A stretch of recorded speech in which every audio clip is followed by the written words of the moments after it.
Anda kembali di Breaking News Metro TV, kali ini bersama saya, Jason Sambo. Pemirsa, 3 terdakwa perkara dugaan pembunuhan berencana Yosua Huta Barat, Ferdi Sambo, Kuat Ma'ruf, dan Ricky Rizal Wibowo kembali menjalani persidangan hari ini di Pengadilan Negeri Jakarta Selatan. Agenda persidangan mendengarkan tanggapan pihak terdakwa atas replik jaksa penuntut umum pada pekan lalu. Sebelumnya, pemirsa, jaksa penuntut umum telah menanggapi nota pembelaan ketiga terdakwa pada persidangan 27 Januari lalu. Saat itu JPU menolak nota pembelaan atau pledoi ketiga terdakwa. Selain menolak, JPU juga memohon kepada majelis hakim untuk menjatuhkan putusan sesuai tuntutan. Ferdi Sambo dituntut pidana penjara seumur hidup, sementara Ricky Rizal dan Kuat Ma'ruf masing-masing dituntut pidana penjara 8 tahun. Terdakwa lainnya Putri Chandrawati dituntut pidana 8 tahun penjara, sedangkan Richard Eliezer Pudiang Lumiu dituntut 12 tahun penjara. Menurut jaksa, kelima terdakwa terbukti secara sah dan meyakinkan bersalah melakukan pembunuhan berencana terhadap Yosua Huta Barat.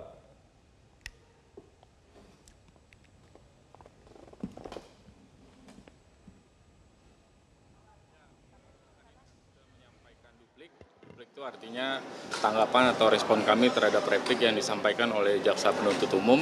Tadi ada hampir 60 halaman yang kami sampaikan. Kami betul-betul merinci, mendetail, menyambungkan antara argumentasi yang kami sampaikan dengan fakta-fakta dan bukti-bukti yang sudah disampaikan di pengadilan, terutama kaitannya dengan keterangan masing-masing saksi, mana yang berkesesuaian, mana yang tidak berkesesuaian, semuanya kami uraikan di dalam duplik kami tadi kalau rekan-rekan bisa menyaksikan semua.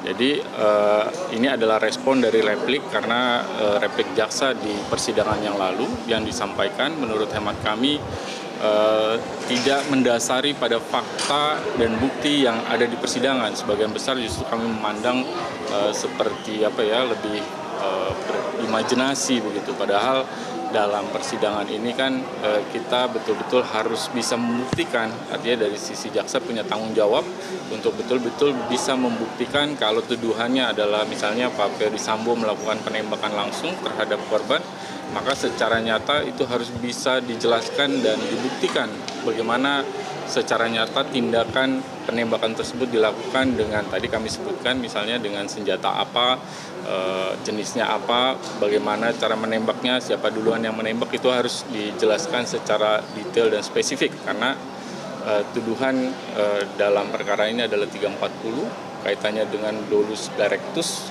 artinya kesengajaan dengan maksudnya tidak hanya melakukan perbuatan untuk menghilangkan nyawa, tapi juga ditujukan untuk timbulnya akibat adanya matinya korban.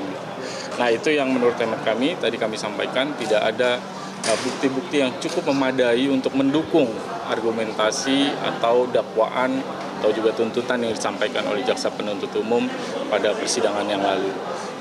Kami juga menyampaikan tadi aspek-aspek yang meringankan yang pada replik jaksa yang lalu itu justru tidak disampaikan sama sekali oleh jaksa. Jadi tadi kami tekankan juga ada aspek-aspek meringankan yang mestinya juga dipertimbangkan oleh majelis hakim, terutama soal apakah betul terdakwa melakukan tindakan itu secara berencana atau tidak, yang menurut hemat kami tidak dilakukan secara berencana. Kemudian juga soal aspek-aspek personal, misalnya terdakwa Pak Ferdi Sambo juga sudah menyampaikan secara faktual apa yang dia ketahui dialami di persidangan, dan selama proses persidangan juga telah menjalankan persidangan ini secara kooperatif gitu ya.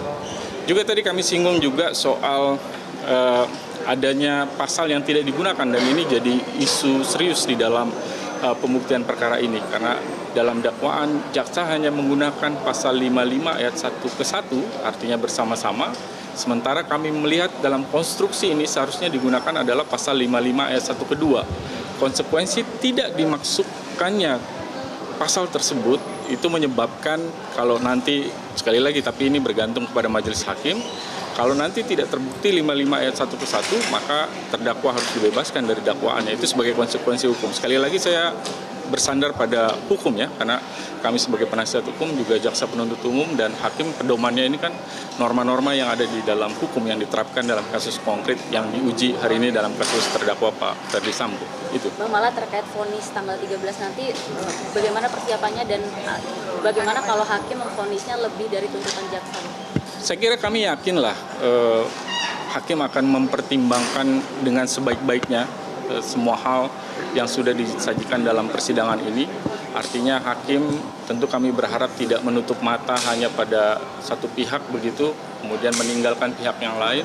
Tapi betul-betul kami berharap bisa berdiri secara objektif, dengan sudut pandang yang objektif, mengambil keputusan yang adil, bukan hanya untuk masyarakat, bukan hanya untuk korban, tapi juga terdakwa yang tidak boleh juga ditinggalkan. Karena keadilan ini harus keadilan untuk semua, itu prinsipnya.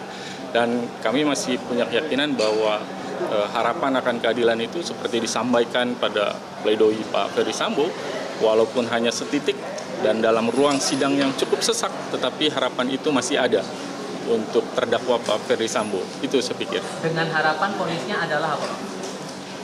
Vonisnya tentu lebih ringan lah daripada yang sudah disampaikan dari tuntutan jaksa. Gitu. Dan sesuai dengan tadi kami sampaikan di dalam baik pembelaan maupun dalam duplik yang kami sampaikan, ada soal juga tadi pasal 55 ayat 1 ke 2 itu tidak digunakan. Jadi apakah kemudian kita bisa menjatuhkan pidana terhadap seorang pelaku yang tidak didakwakan di dalam surat dakwaan penuntut umum? Secara hukum itu tidak dimungkinkan. Tapi nanti kita lihat bagaimana kemudian hakim akan mengkonstruksikan perkara ini. Sekali lagi harapannya hakim bisa melihat berdasarkan fakta di persidangan, berdasarkan bukti, dan memutus secara adil untuk semua ya, korban, masyarakat, dan juga terdakwa tentu saja. Kalau keadaan psikologis Pak Ferdi Sambo gimana nih Pak? Apalagi mendekati hari dijatuhkan vonis. Ya kalau Pak Sambo, beliau kan sampai dengan awal itu betul-betul fokus ya pada persidangan ini, mengupayakan semaksimal mungkin yang bisa dilakukan dalam rangka mempertahankan hak-haknya dia sebagai terdakwa. Di bagian terakhir tentu apapun putusannya tentu harus siap menerima, dan saya pikir beliau juga sudah menyiapkan mentalnya begitu. Lebih jauh sebenarnya juga mungkin mereka juga sudah menyiapkan untuk keluarga dan seterusnya. Tapi sekali lagi yang perlu justru bukan dari Pak Ferdi Sambo, yang perlu adalah kepada kita semua ya, baik media, masyarakat, bagaimana memberi kesempatan kepada hakim supaya bisa ada ruang untuk hakim nanti mempertimbangkan secara jernih. Jangan ada tekanan, jangan ada upaya untuk mempengaruhi, supaya betul-betul hakim bisa memutuskan secara adil. Sekali lagi, perkara ini perkara yang sangat serius dan menentukan nasib dan jalan kehidupan bagi seorang terdakwa, istrinya juga keluarganya. Itu yang kita mesti perhatikan. Dan artinya, marilah sama-sama sekali lagi kita beri kesempatan kepada hakim nanti untuk bisa menilai secara jernih dalam pertimbangan dan putusannya nanti. Gitu. Sejauh ini ada tekanan memang Bang? Saya tidak tahu, saya kan bilang mari kita sama-sama. Jadi kita berharap marilah ini mengajak ini, kalau dibilang mengajak supaya kita sama-sama memberikan ruang. Karena ini bukan hanya soal untuk masyarakat, ada terdakwa juga yang mesti ditentukan perjalanan kehidupannya bagaimana. Dia diancam dengan hukuman mati, itu ancaman yang sangat serius. Untuk memutus pidana yang begitu serius perlu pertimbangan yang masak, perlu kehati-hatian, ya kan? Oleh karena itu mari kita sebagai masyarakat, kita negara hukum, kita beri kesempatan kepada pengadilan, kepada majelis hakim untuk bisa mempertimbangkan dengan jernih, dengan baik, untuk kemudian mengambil putusannya yang adil seperti saya sampaikan tadi. Tapi Pak, sebelumnya kan Ferdi Sambo bilang akan bertanggung jawab, ini tidak termasuk dakwaan yang katanya menembak Yosua gitu. Ya, prinsipnya beliau sudah sampaikan bahwa beliau menyesali. Beliau juga menyampaikan bersalah karena peristiwa itu terjadi dan siap bertanggung jawab. Itu saya pikir konsisten sudah disampaikan dalam semua persidangan ya, ketika Pak Ferdi Sambo menyampaikan keterangannya. Nah, pernyataan bertanggung jawab ini bahkan disampaikan jikapun dianggap apa yang disampaikan permintaan Hajar Chad dianggap sebagai diinterpretasikan sebagai menembak. Itu pun beliau sudah sampaikan bahwa saya siap bertanggung jawab. Itu dari sisi Pak Ferdi Sambo. Tetapi dari sisi kami, penasihat hukum, kami sampaikan tadi ada isu hukum, ada persoalan hukum. Apakah boleh seseorang pelaku dipidana yang tidak berdasarkan ketentuan atau pasal yang digunakan di dalam surat dakwaan? Itu masalah hukum. Jadi, ya bertanggung jawab atas hukuman atau sanksi yang dijatuhkan tentunya.